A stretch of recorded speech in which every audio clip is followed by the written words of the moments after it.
আজকে আমরা দেখব দ্য ইমাকুলেট রুম। আর এই মুভিটা 2022 সালে মুক্তি পেয়েছিল। মুভি শুরু হয় রহস্যময় একজন ডাক্তারকে দেখিয়ে। এই মহিলা ডাক্তারের নাম ওয়েন, আর তিনি একটা এক্সপেরিমেন্ট করতে যাচ্ছেন। এই এক্সপেরিমেন্টের জন্য তিনি একটি কাপলকে একটি উজ্জ্বল ঘরের ভেতরে রাখবে। এই ছেলেটার নাম মাইক আর মেয়েটার নাম ক্যাট। আর এই ঘরের মধ্যে 50 দিন তারা থাকতে পারলে ওয়েন তাদেরকে $50 লক্ষ পুরস্কার প্রদান করবে। আর যদি ক্যাট বা মাইক বাইরে চলে আসে, মানে গেমটাকে যদি কেউ একজন রিজেক্ট করে দেয়, তাহলে এই পুরস্কার $50 লাখ থেকে কমে $10 লাখ নেমে আসবে। অন্যান্য রুলস হলো তারা এই ঘরের বাইরে থাকা কোনো ব্যক্তির সাথে 50 দিনের মধ্যে কোনো রকম যোগাযোগ অথবা কথা বলতে পারবে না। আর যদিও তাদের বিনোদনের জন্য এই ঘরের ভেতরে কোনো কিছুই রাখা হয়নি, শুধুমাত্র তারা দুজন এই রুমের মধ্যেই 50 দিন অবস্থান করবে। ক্যাট আর মাইক চাইলে সেই নিজেদের $50 লাখ থেকে যে কোনো জিনিস বাইরে থেকে কিনে নিতে পারবে, কিন্তু শর্ত হলো বাইরের দামের তুলনায় 100 গুণ বেশি টাকা দিয়ে কিনে নিতে হবে। এই সব সহজ রুলস শোনার পর দুজনেই ভাবে যে খুব সহজেই তারা এই টাকাগুলোকে জিতে নেবে। তারা তো আর জানে না যে সামনে আরো রুলস তাদের জন্য অপেক্ষা করছে। মাইক খুব খুশি হয় আর ভাবে যে সে খুবই ভাগ্যবান ব্যক্তি, কেননা সে এখানে তার গার্লফ্রেন্ডের সাথেই চান্স পেয়ে গেছে। এখানে আমরা বুঝতে পারি ক্যাট আর মাইক দুজনেই রিলেশনে আছে অনেক দিন থেকেই। মাইক ক্যাটকে জানায়, আমরা আমাদের মন খুশি অর্ডার করব, আর যে টাকা বেঁচে যাবে না ভবিষ্যতে দুজনেই সমান ভাগে ভাগ করে নেব। কিন্তু ক্যাট তার সাথে একমত হয় না। যদি আমরা কম খাবার খাই আর কম জিনিস অর্ডার করি, তাহলে অনেকগুলো টাকা বাঁচাতে পারবো। ক্যাটের কথা মাইকের একদমই পছন্দ হয় না, কারণ মাইক তার জীবন আনন্দ উল্লাস করেই কাটাবে, আর সে টাকার ব্যাপারে কোনো চিন্তাই করে না। এরপর তারা সেই রুমটাকে ভালো করে লক্ষ্য করে। তারা দেখে যে তারা যেরকম রুমটার সম্পর্কে ভেবেছিল, এই রুমটা সেরকমই, কোনো পরিবর্তন নেই। মানে সবকিছুই পরিষ্কার পরিচ্ছন্ন আর একদম সাদা। আর তাদের কাছে একটি বিছানা এবং কি একটি বেঞ্চ দেওয়া হয়েছে। আর নিয়ম অনুযায়ী বাথরুমে একজন ব্যক্তি দিনে একবারই যেতে পারবে, যেখানে একটি লাল বাটনও দেওয়া আছে, যেটাতে কেউ চাপ দিলে তাকে বাইরে বের করে দেওয়া হবে। মানে কেউ যদি বাইরে চলে যেতে আগ্রহ প্রকাশ করে, তাহলে এই বাটনে চাপ দিলেই তার খেলা এখানেই শেষ। সেই ঘরের ভেতরে একটি ডিজিটাল ডিসপ্লেও দেখা যায়। এটার ব্যবহার করে এই 50 দিনে সর্বোচ্চ 2 বার তারা ট্রিট নিতে পারবে। আর বাইরে যাওয়ার দরজার উপরে টাইমার সেট করা ছিল, মানে এখানে কতদিন বা কত সময় ধরে তারা থাকছে সেটার কাউন্টডাউন তারা দেখতে পারবে এই ঘড়িটার মাধ্যমে। তাদেরকে প্রতিদিন এমন খাবার দেওয়া হবে যেন তারা দৈনন্দিন জীবনের পুষ্টির চাহিদা মেটাতে পারে, এবং তাদেরকে একটি সাদা লাচ্ছির মতো জুস দেওয়া হয়, আর যেটাও কিনা সাদা বক্সের মধ্যেই দেওয়া হচ্ছিল। সেখানকার লাইটগুলি অটোমেটিক আলো পরিবর্তন করত, মানে সকালে একরকম, দুপুরে একরকম, ও সন্ধ্যার সময় অন্যরকম, আর রাতে একেবারে লাইটটা নিভে যায়, যার মানে তখন তাদের ঘুমিয়ে যাওয়ার সময়। সেই টাচ স্ক্রিনে অ্যালার্ম লাগানোর অপশন দেওয়া হয়েছে, কিন্তু এই অ্যালার্মের সাথে মাইকের কোনো সম্পর্কই নেই, কারণ সে এখানে ছুটি কাটানোর মতো থাকতে এসেছে। মাইক এখানে এসে আরাম করছে, রাতে দেরি করে ঘুমানো আর সকালে দেরি করে ঘুম থেকে ওঠা। কিন্তু ক্যাটকে তো সকালে ঘুম থেকে উঠতে হবে, এই কারণে মূলত সে অ্যালার্ম দিয়ে রাখে যেন সে সকালে উঠে ব্যায়াম করতে পারে। প্রথম রাতে যখন তারা বিছানায় যায়, মাইক তখন ক্যাটের সাথে লুডো খেলতে ব্যস্ত হয়ে পড়ে, কিন্তু ক্যাট একটু চিন্তিত হয়ে পড়ে। সে ভাবে হয়তো ডাক্তার ওয়েন তাদেরকে নজরদারি করছে। মাইকের জোরাজোরিতে ক্যাট তখন সম্মতি দিয়ে দেয় আর চাদরের নিচে ঢুকে পড়ে। এদিকে সকাল হলে ক্যাট বাথরুমে প্রবেশ করে আর নিজেকে আয়নাতে দেখে নিজেদের সাথেই কথা বলতে থাকে। নিজেকে এই বলে সান্ত্বনা দেয় যে তুমিই পারবে এই এক্সপেরিমেন্ট থেকে সফলভাবে বের হতে, আর নিজেকে উৎসাহ দিতে থাকে যেন সে আরো সাহস পায়। ক্যাট গোসল শেষ করে আর তার কাপড় ওয়াশের জন্য পাঠিয়ে দেয়। তখন তার কাপড়ের বদলে পরিষ্কার কাপড় রিটার্ন দেওয়া হয়, যেটাতে হালকা ডিজাইন করা আর অন্য রঙের। এরপর সে নিজেকে একটু ব্যস্ত রাখার জন্য নিজে থেকেই প্রশ্ন করে ওয়েন এই এক্সপেরিমেন্ট কেন করতে চাইছে, তাও আবার অযথা এতগুলো টাকা খরচ করে। তখন মাইক ক্যাটকে সেই ডকুমেন্টারি সম্পর্কে খুলে বলে, যেখানে মাইক দেখেছিল যে কিভাবে একটি পরিবার ধ্বংস হয়ে যায় ওয়েনের এই এক্সপেরিমেন্টের জন্য। কেউই জানে না ওয়েন এমন অদ্ভুত এক্সপেরিমেন্ট কেন চালিয়ে যাচ্ছে।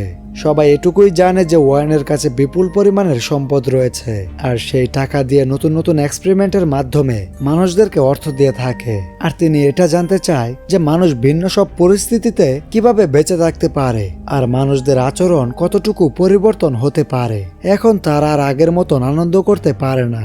যার ফলে তাদের মধ্যে বড় একটি সমস্যা হয়ে দাঁড়ায়। এরপর ক্যাট যোগব্যায়াম করতে আরম্ভ করে। এদিকে মাইক বেশিরভাগ সময় ঘড়ির দিকে তাকিয়ে থাকে আর নিজেকে ব্যস্ত রাখার চেষ্টা করে।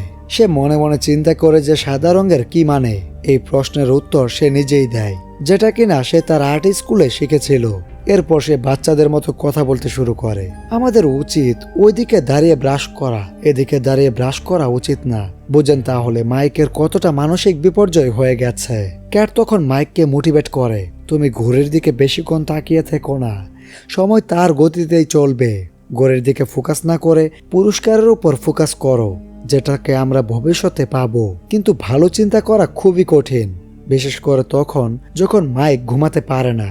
এদিকে ক্যাট নিজের রুটিনে এই আয়নাকে অ্যাড করে নেয়, মানে আয়নাতে থাকা নিজের সাথে বেশ কিছুক্ষণ কথা বলে, মাইককে উৎসাহ দেওয়ার চেষ্টাও করে। ক্যাট যখন যোগব্যায়াম শুরু করে তখন মাইক নিজেকে দৌড়ে ব্যস্ত রাখার চেষ্টা করে, যেন মাইক ডিপ্রেশনে চলে না যায় আর তার শরীরটাও ফিট থাকে। পাশাপাশি তারা হাততালি গেমটাও খেলে। আপনি এই গেমটা খেলেছেন কিনা সেটা কমেন্টে জানাবেন। ময়লা হওয়া পায়জামা পরিষ্কার করার জন্য দিলে তখনই আরেকটি হুবহু দেখতে একই রকম পায়জামা দেওয়া হয়। কিছু সপ্তাহ এভাবেই কেটে যায়। তখন কিছু অদ্ভুত ঘটনা ঘটে। মাইক লক্ষ্য করে এই রুমের মধ্যে একটি পোকা ঘুরে বেড়াচ্ছে। তখন মাইক সেই পোকার সাথে বাচ্চার মতো কথা বলে। এরপর মাইক পোকাটির সামনে খাবার রাখে। তখন কম্পিউটার মহাশয় বলে ওঠে, এই খাবার প্রতিযোগীদের জন্য দেওয়া হয়েছে, পশুদের জন্য এখানে কোনো খাবার নেই। মাইক তখন পোকাটির চিন্তায় মগ্ন হয়ে পড়ে, কেননা সে একটু পশুপ্রেমী মানুষ। সে জানে যে এই পোকা এখানে বেশিক্ষণ খাবার ছাড়া বাঁচতে পারবে না। তাই সে ক্যামেরার সামনে দাঁড়িয়ে বলে, কমসে কম এই প্রাণীটাকে বাইরে রাখার ব্যবস্থা করে দিন। আমি কথা দিচ্ছি এই রুমের বাইরে যাব না, গেটের সামনে থেকেই বের করে দেব। এখানে একটা কথা বলে রাখি, ভেতরের সবকিছু কম্পিউটার বা এআই দিয়ে পরিচালিত করা হচ্ছিল, আর যেই ভয়েসের মাধ্যমে তাদেরকে সতর্ক করা হয়েছে সেটাও ছিল এআই। এখন গল্পে আসি। ক্যাট মাইককে বোঝানোর চেষ্টা করে, তোমার কথা বাইরের কেউই শুনতে পারবে না। মাইক তখন ডিসিশন নেয় যে সে লাল বাটনটাকে প্রেস করবে। এই পোকাটির জন্য এখন তাদের মধ্যে ঝগড়া তৈরি হয়। আর তুমি কি একটুও তার উপর দয়া করবে না? ক্যাট উত্তরে বলে, তুমি খুব বেশি দয়ালু হয়ে যাচ্ছ না? আমি তোমার মতো নিরামিষ খাদক না। তাদের তর্ক যখন কঠিন একটি পর্যায়ে চলে যায় তখন ক্যাট বলে ওঠে, আমার মনে হয় তুমি একমাত্র এরকম নিরামিষ খাদক। মাইককে তার বাবার সম্পত্তির কথা তুলে অপমান করতে থাকে। মাইকের বাবার কাছে অনেক পরিমাণের সম্পত্তি রয়েছে, যার কারণে মাইক কখনোই খারাপ পরিস্থিতির মধ্য দিয়ে যায়নি। তখন ক্যাট এই বিষয়ে আর কথা বাড়াতে চায় না। চলে যাওয়ার সময় পোকাটিকে পিষে ফেলে আর মাইককে বলে, সরি, ভুল করে হয়ে গেছে। কিন্তু মাইক তার এই কথাটা বিশ্বাস করতে পারে না। এরপর বেশ কিছুদিন অভিমান করে থাকে আর নিজেকে আলাদা অবস্থায় রাখে। এই রুমের নিয়ম অনুযায়ী দুজন মিলে দুটো করে 4টা জিনিস অর্ডার করতে পারবে, যেগুলো বাইরে থেকে আসবে। সেই জিনিসের মূল্য তাদের $50 লক্ষ থেকে কেটে নেওয়া হবে। মাইক তখন ক্যাটকে বলে, আমি আমার প্রথম জিনিসটি অর্ডার করতে যাচ্ছি। কিন্তু ক্যাট তাকে নিষেধ করে আর বলে, তুমি কি জানো না, যদি আমরা বাইরে থেকে কিছু অর্ডার করি তাহলে আমাদের কতগুলো টাকা খরচ হয়ে যাবে, পুরো $1 লক্ষ কমে যাবে। তাই দয়া করে এই কাজটা ভুলেও করো না। মাইক তার কথা একদমই শোনে না। মাইক বলে, তোমার অনুমতির কোনো প্রয়োজন নেই আমার, কারণ আমি যেহেতু এখানে থাকি তাহলে তো টাকার অধিকার আমারও আছে। মাইক চলে যায় তার প্রথম ট্রিটটি নেওয়ার জন্য। প্রথম ট্রিটে মাইককে একটি সবুজ রঙের চক দেওয়া হয়, যেটা একদমই বেকার। মাইক সেই চকটাকে দেখে বলে, ওহো, এরকম বেকার প্রোডাক্ট দিয়ে কি করা যেতে পারে। যাক, এখন তাও তো কিছু আর্ট করে টাইম পাস করতে পারবো। তাকে আর্ট করতে দেখে ক্যাট বলে, তাহলে তুমি এখন আমার ড্রয়িং করো। তখন মাইক ক্যাটের নকশা শুরু করে দেয়। ক্যাট তার আর্ট দেখে কিছুক্ষণ পরে বিরক্ত হয়ে সেখান থেকে চলে যায়। কিন্তু মাইক ততক্ষণ অবধি একেই যাচ্ছিল যতক্ষণ না তার চকটা শেষ হয়ে যায়। এভাবে সে বাথরুম সহ ঘরের চারদিকের দেয়ালে রং দিয়ে ছবি আঁকে। ক্যাট এরপর মাইকের কাছে এসে তার আচরণের জন্য ক্ষমা চায়। তাদের জন্য ভালো খবর এটাই যে তারা 50 দিনের মধ্যে রুমটির ভেতরে 20 দিন কাটিয়ে ফেলেছে। পরের দিন সকালে ক্যাট বাথরুমে গিয়ে একটি বন্দুক দেখতে পায়। বন্দুকটি এখানে কিভাবে আসলো এটা ভেবে দুজনেই অবাক হয়। তারা পিস্তলটাকে বিছানার নিচে লুকিয়ে রাখে, কেননা তাদেরকে বলা হয়েছিল লন্ড্রিতে পোশাক ব্যতীত কোনো কিছুই দেওয়া যাবে না। কিছুদিন পরে ওয়েনের তরফ থেকে তাদেরকে একটি ছোট্ট উপহার দেওয়া হয়। তাদের পরিবারের একটি করে ভিডিও মেসেজ দেওয়া হয়। মাইক তার বোনের দেওয়া মেসেজটি দেখে। তার বোন বলে, আমি আর মা বাবা সম্পূর্ণ সুস্থ আছি, তাই তুমি আমাদের কোনো চিন্তাই করো না। আশা করি তুমি এই টাস্ক কমপ্লিট করতে পারবে। Best of luck. তখন সে বলে ওঠে, I miss you. কিন্তু যখন ক্যাটকে তার বাবার ভিডিও মেসেজটি দেখানো হয়, ক্যাট বেশ বিরক্ত বোধ করে আর কষ্ট পায়। সে বলে বন্ধ করে দাও এই ভিডিও। মাইক তাকে জানায় যে এটা কখনোই সম্ভব না, কারণ বাইরে থেকে এই মেসেজটি দেখানো হচ্ছে আর আমাদের কথা একদমই তারা শুনতে পাচ্ছে না। তার বাবা ভিডিওতে বলছিল, মা এখন আর আমি রাস্তায় থাকি না, আমি এখন একটি বাড়িতে থাকি। ক্যাট তখন ওয়াশরুমের পাশে গিয়ে চিল্লিয়ে কাঁদতে শুরু করে। মাইক তাকে সান্ত্বনা দেয়। এরপরে দুজনেই ঘুমিয়ে পড়ে। পরদিন সকালে ক্যাট ঘুম থেকে আর আগে ওঠে না, কারণ কালকের টেনশনের কারণে তার স্বাস্থ্যের অবনতি হয়। মাইক ঘুম থেকে না ওঠার কারণ জিজ্ঞাসা করলে সে বলে, আমি খুব আবেগপ্রবণ হয়ে পড়েছিলাম, কারণ অনেক বছর পরে আমি আমার বাবাকে কালকে দেখলাম। আমি সবখানে বলে বেড়াতাম যে আমার বাবা নেই, কারণ আমার বাবার পরিচয় দিতে আমার লজ্জা লাগে। তিনি প্রচুর পরিমাণ মদ্যপান করত আর আমার স্কুলের ফি দিতে চাইতো না, আর আমার মাকে অনেক মারধর করত। এই কারণে আমি আমার বাবাকে প্রচুর ঘৃণা করি। মাইক বলে, এইসব চিন্তা বাদ দাও। মাইক তাকে একটি খুশির সংবাদ দেয়, তুমি কি জানো আমরা এখানে আর মাত্র 14 দিন থাকবো। তার এই কথা শোনার পরও ক্যাট খুশি হয় না, সে বিছানাতেই শুয়ে থাকে। মাইক তার মন ভালো করার জন্য সব রকমেরই চেষ্টা করে, কিন্তু অনেক চেষ্টার পরও সে ব্যর্থ হয়। এরপর মাইক নিজেই তার কাছে গিয়ে শুয়ে পড়ে, কিন্তু এতেও ক্যাট কোনো মাথা ঘামায় না। পরের দিন ক্যাটকে বলে, এরকম একঘেয়েমে সময় কাটানোর চাইতে আমরা কি আমাদের শেষ জিনিসটি কিনতে পারি না, যেন বোরিং সময়টাকে একটু এনজয় করতে পারি। কিন্তু ক্যাট এটা বলে থামিয়ে দেয় যে না, তুমি ইতিমধ্যে অনেকগুলো টাকা নষ্ট করে ফেলেছ। ওই অকেজো একটা চক অর্ডার করে, এখন আর এমন কাজ ভুলেও করতে যেও না। ক্যাট এই টাকাগুলোকে হারাতে চাচ্ছিল না। এই কথা শোনার পর মাইক অনেক দুঃখী হয়ে পড়ে। কিছুক্ষণ পর ক্যাট বিছানা ছেড়ে মাইকের কাছে আসে আর বলে, আমি অনুমতি দিলাম, তুমি চাইলে জিনিসটাকে অর্ডার করতে পারো, আমাদের ফান্ড থেকে যত টাকাই খরচ হয়ে যাক না কেন। মাইক তখন বাচ্চাদের মতো অনেক খুশি হয়, আর এরপরে সে স্ক্রিনের কাছে যায় আর জিনিসটাকে অর্ডার করে দেয়। তৎক্ষণাৎ ঘরের দরজাটা খুলে যায় আর একটি মেয়ে ঘরের ভেতরে প্রবেশ করে, যার শরীরে কোনো পোশাকই নেই। মেয়েটিকে ভেতরে আসতে দেখে মাইক অবাক হয়ে যায়। মেয়েটি জানায়, আমি জানি না আমাকে কেন এখানে আনা হয়েছে। সে আরো বলে, আমি একজন নায়িকা, আমার নাম সাইমন, আমাকে এখানে 30 দিনের জন্য ভাড়া করা হয়েছিল। আজকে শেষ দিন, মানে আর 24 ঘন্টা আপনাদের সাথে থাকতে পারবো। তাকে এই অবস্থাতে দেখার পর ক্যাট মাইককে অনুরোধ করে যেন তার টি শার্টটা সাইমনকে দিয়ে দেয়, যেন সাইমন একটু নিজেকে ঢাকতে পারে। দেয়ালে মাইকের ছবিগুলো আঁকা দেখে মাইকের প্রশংসা করে সাইমন। এইসব কিছু দেখে ক্যাটের রাগ হয়। রাগ হওয়াটাও তো স্বাভাবিক, নিজের সামনে বয়ফ্রেন্ডের প্রশংসা কোনো মেয়ে করলে খারাপ তো লাগবেই। তো যাই হোক, রাতে মাইক তাদের দুজনকে বিছানাতে ঘুমাতে বলে আর নিজে গিয়ে ফ্লোরে শুয়ে পড়ে। কিন্তু সাইমন মাইকের সাথে অদ্ভুত আচরণ করতে শুরু করলে ক্যাট তখন রেগে যায় এবং সে মাইককে তার সাথে বিছানাতেই ঘুমাতে বলে। ক্যাট তাদের মাঝখানে ঘুমায় এবং সারা রাত নিজেকে শান্ত করতে পারে না, যার কারণে সে শান্তিমতো ঘুমাতেও পারে না, কারণ মেয়েটা তার বয়ফ্রেন্ডের সাথে কি না কি করে বসে। এই কারণে মেয়েটার উপর সে বিরক্ত ছিল।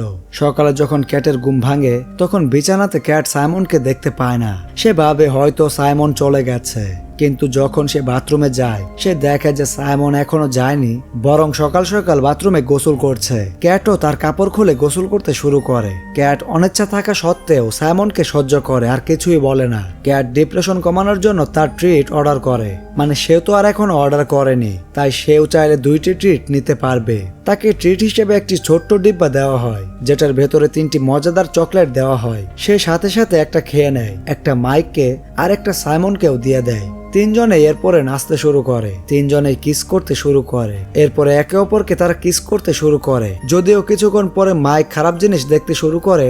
সে লক্ষ্য করে তার চারপাশে রক্ত, আর তার মনে হচ্ছিল যে সে পানির নিচে ডুবে যাচ্ছে এবং কি তার ছোট ভাইও তার সাথে ডুবে যাচ্ছে। এরপরে ক্যাট তার স্বপ্ন ভেঙে দেয়, কিন্তু সে এখনো ভয় পাচ্ছিল আর বলছিল যে আমার ভাই শানকে বাঁচাও, সে ডুবে যাচ্ছে। ক্যাট তাকে বিছানাতে নিয়ে আসে, তাকে শান্ত করার চেষ্টা করে যতক্ষণ না মাইক ঘুমিয়ে পড়ে। সাইমন জিজ্ঞাসা করে মাইক কার কথা বলছিল আর কেন এত ভয় পাচ্ছে। ক্যাট জানায় শান তার ছোট ভাই। শান পুলে ডুবে গিয়েছিল যখন মাইক তার দেখাশোনা করছিল। সেদিনের পর থেকে আজ অব্দি মাইক নিজেকে অপরাধী মনে করে। মাইক তখন মাতাল অবস্থাতে ছিল যখন এই ঘটনাটি ঘটে। এরপর তার মনে খুব বড় একটি জ্বর বয়ে যায়, কারণ শানকে সে খুব ভালোবাসতো।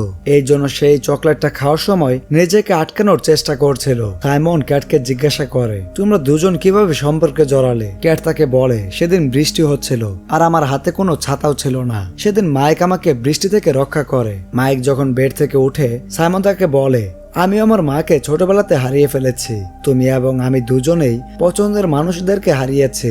এরপর সাইমন মাইকের হাত ধরে তাকে সান্ত্বনা দেওয়ার চেষ্টা করে। ক্যাট যখন তাদের এমন চালচলন লক্ষ্য করে, সে এমন পরিস্থিতি দেখে অবাক হয় আর চিন্তায় পড়ে যায় আর ভাবে হয়তো সাইমন তার বয়ফ্রেন্ডের ক্লোজ হওয়ার চেষ্টা করছে, মানে তার থেকে ছিনিয়ে নিচ্ছে। এরপর ক্যাট আর সাইমন মাইককে মাঝখানে রেখে তুমুল বিতর্ক শুরু করে। মাইক তখন তাদেরকে চুপ করানোর জন্য চিল্লাতে শুরু করে আর রাগে অভিমানে সেখান থেকে চলে যায়। কালকে রাতের ব্যবহারের জন্য ক্যাট ক্ষমা চায় আর তার ভুল বুঝতে পারে। পরের দিন সকালে মাইকের শরীর ভালো লাগছিল না, কিন্তু ক্যাটের নজর মাইকের উপর পড়ে না, বরং অন্যদিকে মনোযোগ দেয়। আসলে সাইমন সেখান থেকে চলে গেছে, কিন্তু যাওয়ার আগে সে একটি মেসেজ দেওয়ালে রেখে গেছে, যেখানে সে এক রাত সাইমনের সাথে কাটানোর জন্য সাইমনকে অনেক ধন্যবাদ জানায়। ক্যাট মাইককে জিজ্ঞাসা করে এসব কি। মাইক ক্যাটকে বোঝানোর চেষ্টা করে এমন কিছুই আমাদের মধ্যে হয়নি, কিন্তু ক্যাট তার কথা বুঝতেই চাইছিল না। মাইক তাকে বোঝায় যে এটা সেই বন্দুকের মতো ঘটনা, এই গড়টা চাইছে যেন আমাদের মাঝে ঝগড়া তৈরি হয়। কিন্তু ক্যাট রেগে গিয়ে মাইককে দেয়ালের দিকে ধাক্কা মারে, ফলে মাইকের মাথা ফেটে রক্ত বের হতে শুরু করে। এবং তখন মাইক ক্যাটকে দূরে রাখে আর বলে, আমি কখনোই তোমাকে ধোকা দেইনি, এমনকি আমি নিউ ইয়র্কে গিয়েও এমন কাজ করিনি। আর সে ক্যাটের জন্য তার বড়লোক বন্ধুদেরকেও স্যাক্রিফাইস করেছে, যাদের জন্য ক্যাট বিরক্ত বোধ করত। এবং যখন তুমি বিরক্ত হতে, তখন আমি তোমার সঙ্গ দেওয়ার চেষ্টা করেছি। তোমাকে খুশি রাখতে গিয়ে আমি আমার কলেজটাকেও কমপ্লিট করতে পারিনি। তার বদলে আমি কি পেলাম? শুধুই রাগ আর অভিমান। তখন ক্যাট তার কাছে ক্ষমা চায়, প্লিজ আমাকে ক্ষমা করে দাও। কথা বলার মাঝে মাইকের মাথা ঘোরাতে শুরু করে, সে মনে করে তার ডাক্তারের প্রয়োজন। তখন ক্যাট তার জন্য সেই মিষ্টি জাতীয় জুসটা আনে, কারণ চিনির মাধ্যমে রক্ত পড়া বন্ধ হবে। ক্যাট তাকে নিয়ম মনে করিয়ে দিয়ে বলে, আমাদের ডাক্তার আর ওষুধ এই ঘরের মধ্যে আনা যাবে না। মাইক তার কথা বিশ্বাস করতে পারছিল না। সে ভাবে আদৌ কি এই মহিলা আমার জন্য একটুও ভাবে যে আমি এখানে অসুস্থ? কিন্তু সে তো দেখছে এখনো কন্ট্যাক্টের কথাই চিন্তা করে যাচ্ছে। ধীরে ধীরে তার আঘাতগুলিও সেরে উঠতে শুরু করে, কিন্তু মাইক ভয় পেতে শুরু করে, যদি আমার আঘাত গুরুতর হতো তাহলে আমার কি হতো? ক্যাট কি আমাকে ডাক্তারের কাছে নিয়ে যেত, নাকি এই কন্ট্যাক্টের অজুহাত দেখাতো আর এই ঘরের ভেতরে তিলে তিলে মেরে ফেলতো? ভিতর থেকে ইমোশনাল হয়ে পড়ে মাইক, আর ক্যাটের এমন ব্যবহারকে ঘৃণা করতে শুরু করে। সে বলে, টাকা আমাদের এই ভাঙা সম্পর্ক টিকিয়ে রাখতে পারবে না। মাইক বের হয়ে যাওয়ার সিদ্ধান্ত নেয়। ক্যাটকে বলে, তুমি চাইলে আমার সাথে আসতে পারো, কিন্তু ক্যাট এই মিশন অর্ধেক রেখে বের হতে চাইছিল না। ক্যাট বলে, তোমার কাছে এটা বলা খুবই সহজ, কারণ তোমার বাবার অনেক পরিমাণের সম্পদ আছে, তুমি সেগুলো দিয়ে এনজয় করো। এমনকি ক্যাট মাইককে থামানোর জন্য তার দিকে বন্দুক তাক করে এবং তাকে হুমকি দিতে শুরু করে। মাইক তার কথা শুনে না আর লাল বোতামে চাপ দেয়। এদিকে ক্যাট কাঁদতে কাঁদতে গোসল করে বের হয় আর সেই বোতামের সামনে গিয়ে বসে। তার মন চাইছিল লাল বাটনটাকে প্রেস করতে। এটাও চিন্তা করে যে তার কাছে মাত্র 2 দিন সময় রয়েছে গেমটাকে জেতার জন্য। সিন শিফট হয় কিছু মাস পর। মাইক কানে হেডফোন লাগিয়ে রাস্তা দিয়ে জগিং করছিল। ঠিক তখনই সে ক্যাটকে লক্ষ্য করে দাঁড়িয়ে যায়। ক্যাট একটি বিল্ডিং থেকে বের হয়। সেদিনের পর আজ অব্দি তাদের আর দেখা হয়নি। এরপর তারা হাঁটতে হাঁটতে কথা বলার চেষ্টা করে, কিন্তু মাইক ক্যাটকে জিজ্ঞাসা করে, তুমি কি সেই ঘর থেকে এক্সিট করেছিলে নাকি বিজয়ী হয়েছিলে? ক্যাট তার এই প্রশ্নের কোনো উত্তরই দেয় না আর সেদিনের ঘটে যাওয়া সবকিছুর জন্য ক্ষমা চায়। ও সেখান থেকে বের হয়ে যাওয়ার সময় সেই বিল্ডিংটাকে দেখায় যেখান থেকে ক্যাট বের হয়েছিল। সেই বিল্ডিংটাকে ঘরহীন লোকেদের জন্য তৈরি করা হয়েছে। ঘরটার সামনে লেখা ছিল, একজন অজানা ব্যক্তি এই ঘরটাকে দান করেছেন, আর এরই মধ্যে সেই ঘরে নতুন কাপলকে ঢোকানো হয়, যার মানে ওয়েনের গেমটাতে এখন এরাও অংশগ্রহণ করেছেন। তো যাই হোক, আজকের মুভিটার এখানেই সমাপ্তি ঘটে। তো মুভিটা আপনার কাছে কেমন লাগলো তা অবশ্যই কমেন্ট করে জানিয়ে যাবেন। আর নতুন হয়ে থাকলে হিট দ্য সাবস্ক্রাইব বাটন। আর আমি আরিয়ান আজকের মতো এখানেই বিদায় নিচ্ছি। দেখা হবে অন্য কোনো ভিডিওতে। টেক কেয়ার অ্যান্ড আল্লাহ হাফেজ।